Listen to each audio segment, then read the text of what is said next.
Okay, good morning, everyone. I wanted to talk about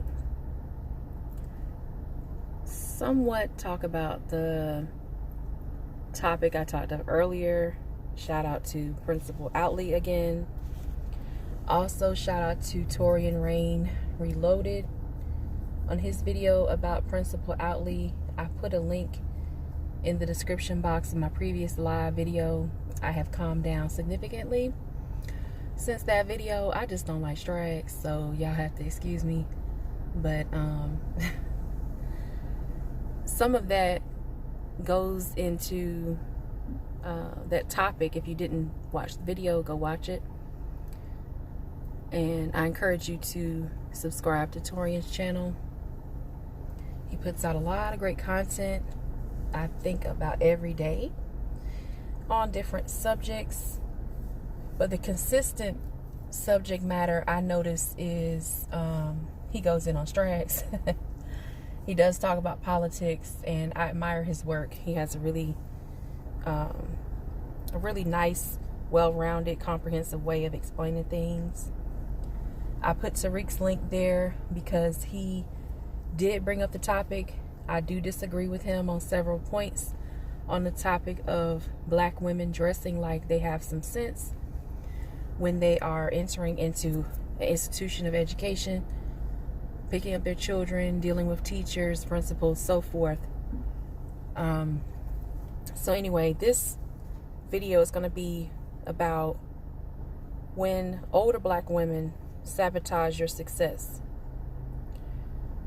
In my opinion, there are several types of black women that sabotage your success. If you don't recognize these types of black women, and yes, some of those black women could have been like the mother showing up to their school dressed like a hot mess.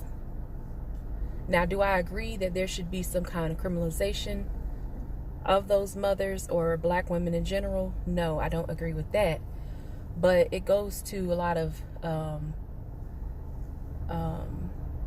self-reflection, understanding how you are viewed in the world, and adjusting accordingly, because life is about adaptation, adapting to survive, primarily.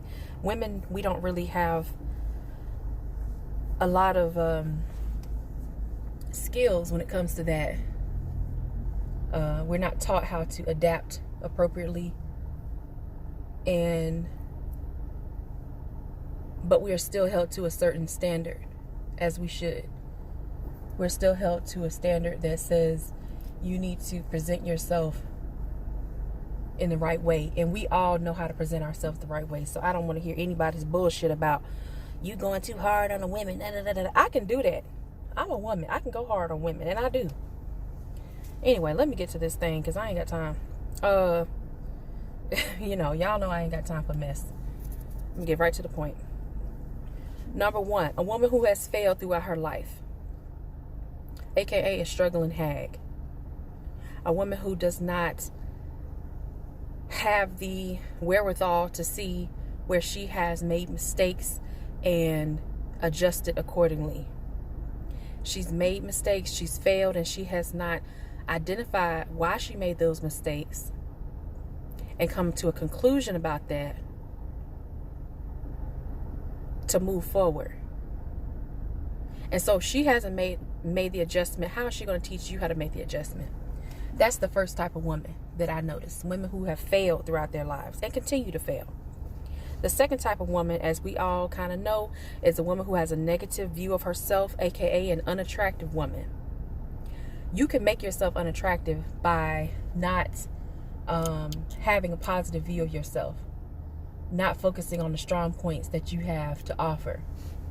That, in my opinion, makes you unattractive. You might not be that smart, but maybe you able to take direction well. Maybe you're able to listen when people are talking or giving you advice.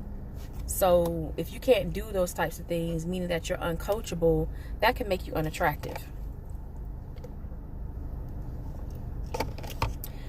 Now, the next type of woman stems for the second So number 1, woman who's failed. Number 2, an unattractive woman. Number 3, a woman who has been abused.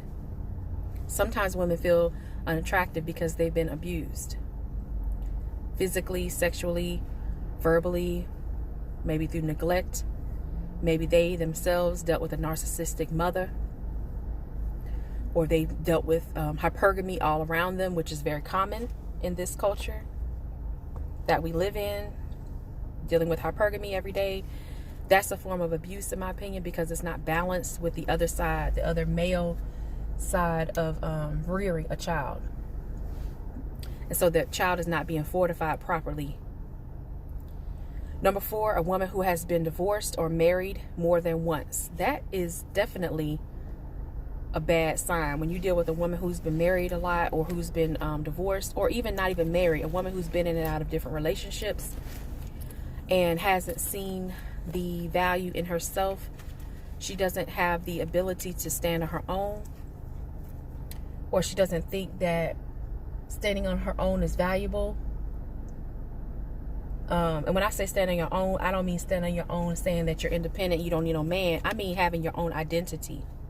That's what I'm talking about. So that's a very critical thing, having your own identity, because if you don't have your own identity, you fall into what I talked about previously, another video, which is insecurity. Being insecure, not having confidence in yourself. Your self-esteem is shot, which the self-esteem being shot could come from number 1, number 2, and number 3.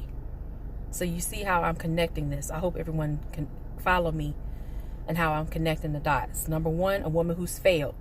Number 2, an unattractive woman. Number 3, a woman who has been abused.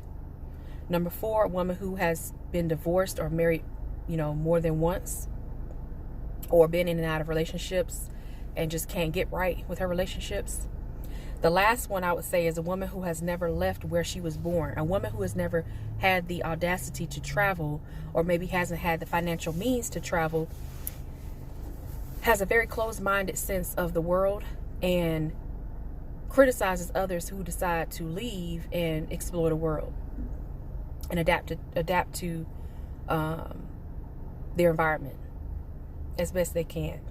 And these types of women that I'm talking about, it's in no particular order.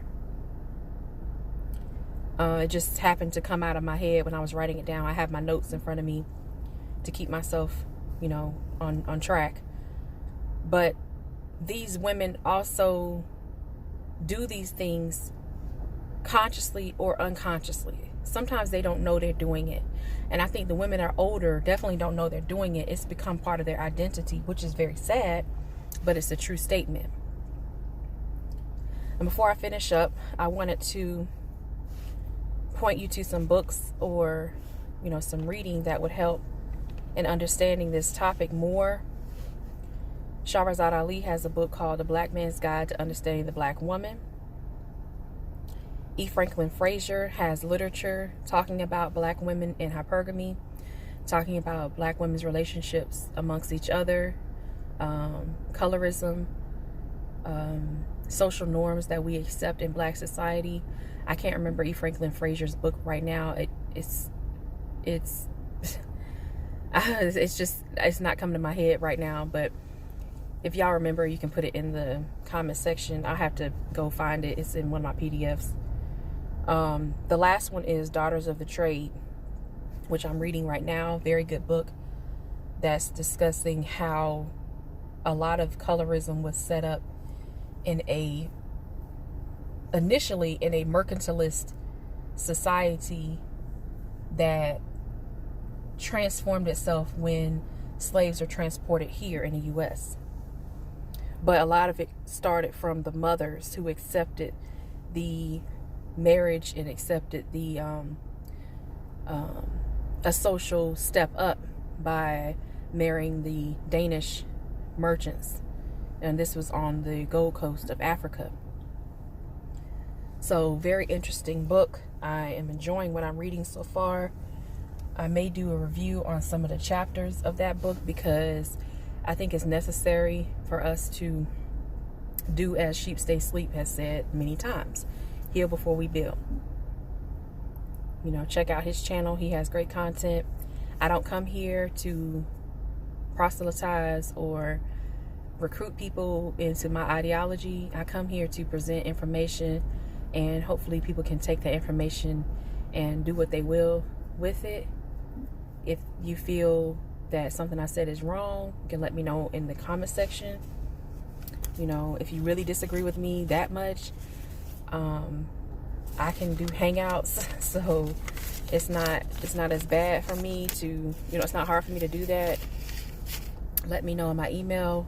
If you want to use Gmail, it is NALIBEAUTI 777@gmail.com. So that's NollyBeauty777@gmail.com. Yahoo is NikoleAli864@yahoo.com. That's NICOLEALI864@yahoo.com. And I'll holler at you all later. I don't want this to go on too long. Thank you for coming to my channel. I appreciate it. Y'all have a great Friday, and I'll talk to you soon.